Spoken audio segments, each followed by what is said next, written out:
Looking forward to these next 3 days. It's been a great spring so far.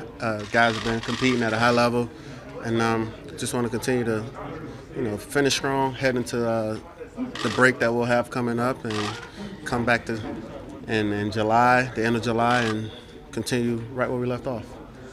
Down in Louisville, you were just down in Louisville, right? Yes. What prompted you to say I'm a fighter? What was that all about? Just it's in my DNA. My family, my mom, with her situation, battling breast cancer and defeating that, I just feel like that's something she instilled in me, and I'm glad that I have that trait.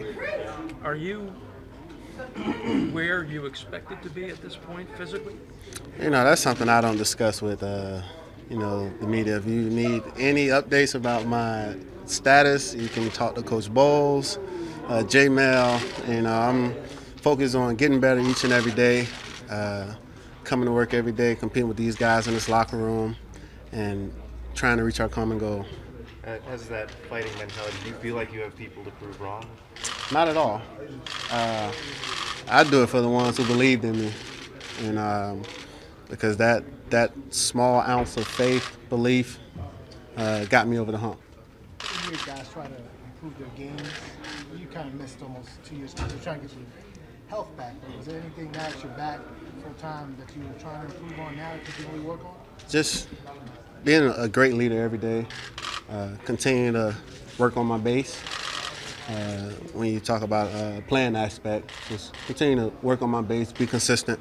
But being a leader every day, coming to work with the positive energy, leading my group, when we're out there on the field, along with the other quarterbacks, leading their groups down, and finishing drives and things like that. How much, when you try to recover on your leg, and footwork is always important for a quarterback, how much do you try to make sure that your fundamentals are still in point without trying to make sure your leg is okay and clear your mind of that? And that was like an algebra question just then. I can't even answer that one right now.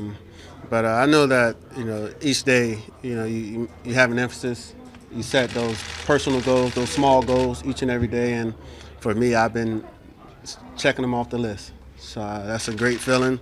It's a great sight to see all your hard work show and being back out there on the field. How is your mother Rose doing? She's doing good. Thanks for asking. She's doing really good. There was a national story with she went through and you helped her. Can you just kind of fast forward us to now and what's going on with her? Yeah, she's good. She's been in remission for years now, so that's a blessing. She's still smiling and being my biggest supporter. What influence has she had on you in your life? Like I said, she was a fighter, so I witnessed her fight with her battle with breast cancer. And I took away, those traits, her attitude. Whenever she was down, well, she was never really down because she would always say, there's someone out there whose situation is way worse than mine, so I can't be down. And plus, the cancer feeds off negativity, so I have to be positive. And that's why I feel like, I'm just this positive guy because watching her continue to smile and stay upbeat throughout her, toughest times in life, it just had a huge impact on me. When you returned last year to the sidelines, you were in tears on the sideline. Tell me why. What was so emotional about that moment? This game means a lot to me. I've been playing football since I was 5 years old, and it brought tears to my eye because it showed me that you're never out of it. You're never out of the fight. And there were dark days, throughout my rehab process. So, when you're rehabbing, the light seems so far at the end of the tunnel. But, to be able to see that light and make it to the light, which is being active and standing on that sideline with my gear on, it kind of hit me a little. I joked around with my agent, my advisor, told him, man, I'm a tough guy, I won't cry. But, when reality set in, it was truly a blessing to be back out there and, continue to live your dream. I mentioned something last year. I said, usually when you have a dream and you wake up, and you go back to sleep, you don't pick up that same dream. And for me, I was fortunate enough to go to sleep, wake up, and go back to sleep and pick up my dream right where it left off. So I'm just blessed to be in this position, and those tears were tears of joy. So now, how exciting is it for you to be on the field competing for starting jobs? I was very excited just to be out here, continue to live my dream, and being the best teammate that I can be. The day that the injury happened, when you think back to that day, what do you think about? I think about the reaction of my teammates, and as gruesome as it may have seemed, I feel like I did a great job of remaining poised.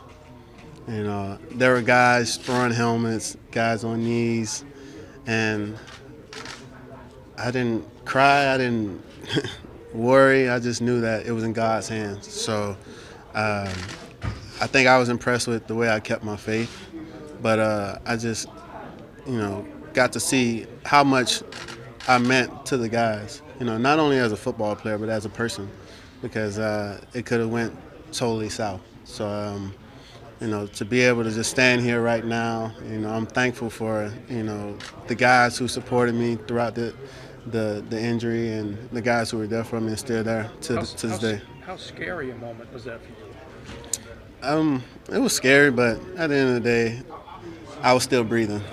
So that was my biggest takeaway from it. Just like I said with my mom, when there's someone out there whose situation is worse than yours, that was the first thing that came to my mind. Like, man, I don't know what just happened, but I know it's someone out there maybe going through something worse than I am. So I just have to keep my faith and believe that everything's going to be all right. And you thought that early on after the injury? Yeah. You kept repeating that to Yeah, yourself? definitely, because all you need is the faith of a mustard seed, and you'll be all right. Teddy, when you get back here in the preseason, how much of a challenge, hurdle will it be to go out there, full contact and get hit and just test your knee that way? Right now, we're focused on the now. We have 3 days left of minicamp, and I'm locked in and worried about what I can do right now. So I'm not looking forward to training preseason just yet. That time will come.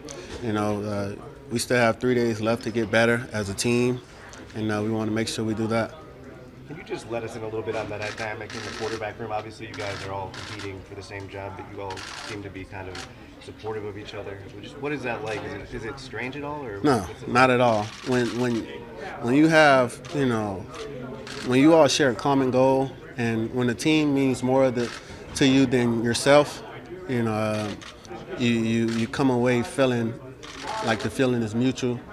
Guys have the best interest for the team, and it's not about Teddy Bridgewater, it's not about Josh McCown, it's not about Sam Darnold, it's about the New York Jets and winning football games, doing what we can to help this team, accomplish our goals. So it's great to be in that room with those guys, 2 other guys who are eager, to be the best players that they can be.